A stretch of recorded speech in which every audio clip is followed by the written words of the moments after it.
ஆண்டவரும் இரட்சகருமாகிய இயேசு கிறிஸ்துவின் விலையேறப்பெற்ற நாமத்தினாலே உங்கள் யாவருக்கும் என் அன்பின் ஸ்தோத்திரத்தை இந்த பரிசுத்த நாளின் காலை நேரத்தில் நான் உங்களுக்கு தெரியப்படுத்துகிறேன்.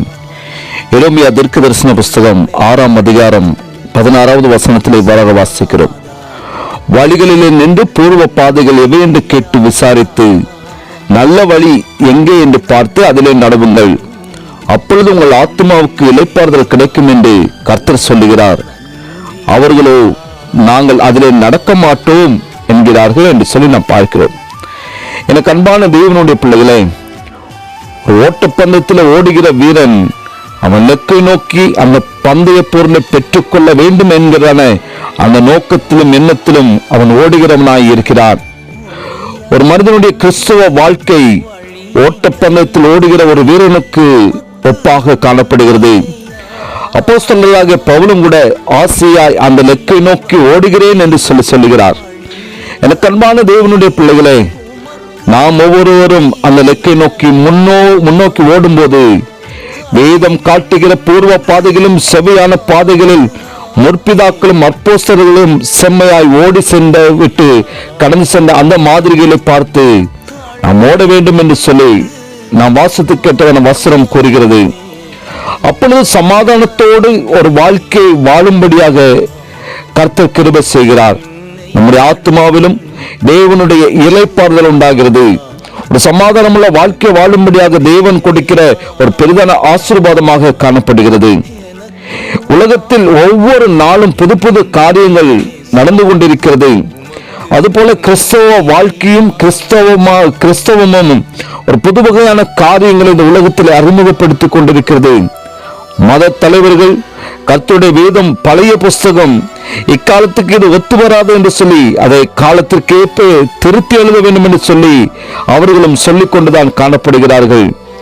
பரிசுத்த வேதாகமத்திலே பார்க்கிறதான பொழுது அத்தேனா பட்டணத்தில் ஜனங்கள் நூதன காரியங்களை சொல்லுவதையும் நவமான காரியங்களை கேட்பதிலும் பொழுதை கழித்தது போல இக்காலத்து கிறிஸ்தவ ஜனங்களும் புதிய புதிய காரியங்களை கேட்க வேண்டும் என்பதிலே வாஞ்சியாக காணப்பட்டு அப்படிப்பட்ட காரியங்களில் பொழுதை கழித்துக் கொண்டிருக்கிறவர்களாக இருக்கிறார்கள்.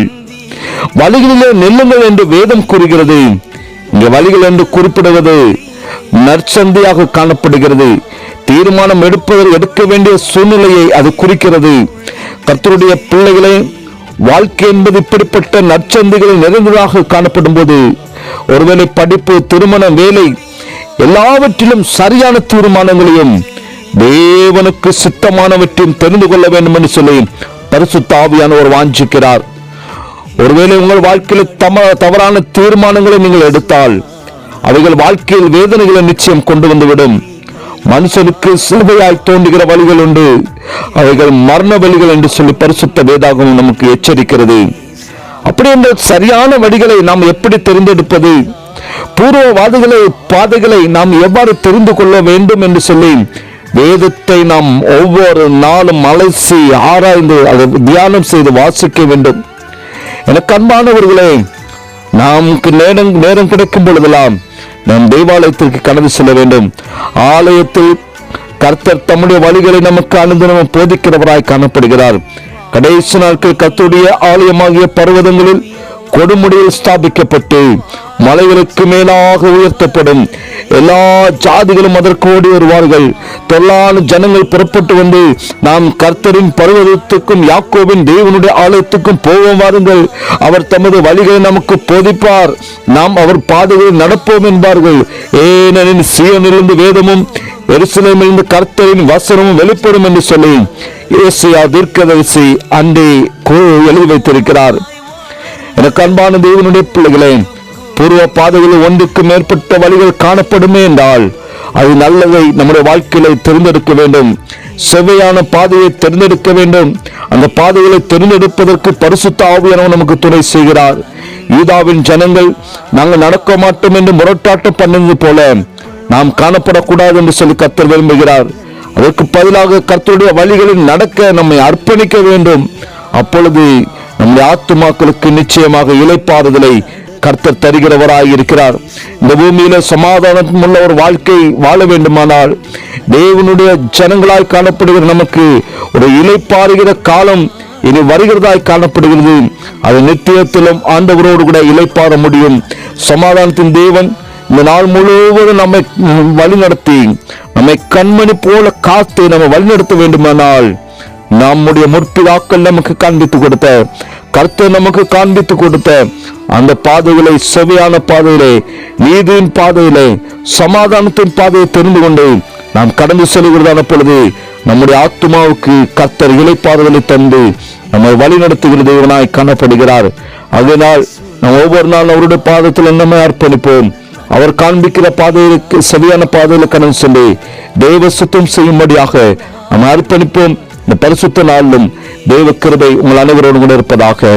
ஆமென். ஜெபிக்கலாமா? நேசிக்கிறதான அன்பின் நல்ல தகப்பனே, ஆசீர்வதிக்கப்பட்ட இந்த காலை வேளைக்காய் ஸ்தோத்திரம் ஆண்டவரே. ஒரு திருப்பாதத்தில் ஒரு விஷயம் கூட நாங்கள் கடந்து வருகிறோம் கர்த்தாவே. ஒவ்வொரு நாட்களும் ஆண்டவரே, இந்த உலகத்தில் வாழ்க்கையில வாழ்ந்து கொண்டிருக்கிற கர்த்தாவே, நாங்கள் ஒவ்வொரு நாட்களும் செவையான பாதைகளை நாங்கள் தெரிந்தெடுத்து உமக்கு பிரியமாக காணப்பட கர்த்தர் உங்களை ஒவ்வொருவருக்கு நீங்க கிருபை செய்வீராக. முற்பிதாக்கள் அநேக காரியங்களை, நல்ல காரியங்களை உங்களுக்கு கற்றுக் கொடுத்தார்கள். உங்களுடைய பரிசுத்த ஆவியானவர் நீங்க ஒவ்வொரு நாளும் உங்களுடைய வார்த்தையின் மூலமா எங்களோடு கூட பேசுகிறேன். அந்த பாதைகளை நாங்கள் தொடர்ந்து கடந்து வருவதற்கு கர்த்தர் ஒவ்வொருவருக்கு கிருபை செய்யும்படி நாங்கள் செபிக்கிறோம். கலப்பையில் கை வைத்து விட்டு பின்னிட்டு பார்க்கிறவன் அப்பா ஒரு நாளும் அந்த ராஜ்யத்துக்கு தகுதி உடையவன் அல்ல. நாங்கள் ஒரு நாளும் பின்னிட்டு பார்க்காதவர்களாக அந்த இலக்கை நோக்கி தொடரும்படியாக என் தேவன் ஒவ்வொருவருக்கும் கிருபை செய்வதாக. நல்ல ஓட்டத்தை ஓடி நல்ல ஒரு ஜீவனம் செய்ய கர்த்தர் ஒவ்வொருவருக்கு கிருபை செய்யும்படி நாங்கள் செபிக்கிறோம். அந்த நீதி இருக்கிற பெற்றுக் கொள்ளத்தக்கதாக வாஞ்சியுள்ளவர்களாக செவையான பாதையை கடந்து செல்ல கர்த்தர் கிருபை செய்யும். இயேசுவின் நாமத்தில் ஜெபிக்கிற நல்ல பிதாவே. ஆமென். ஆமென்.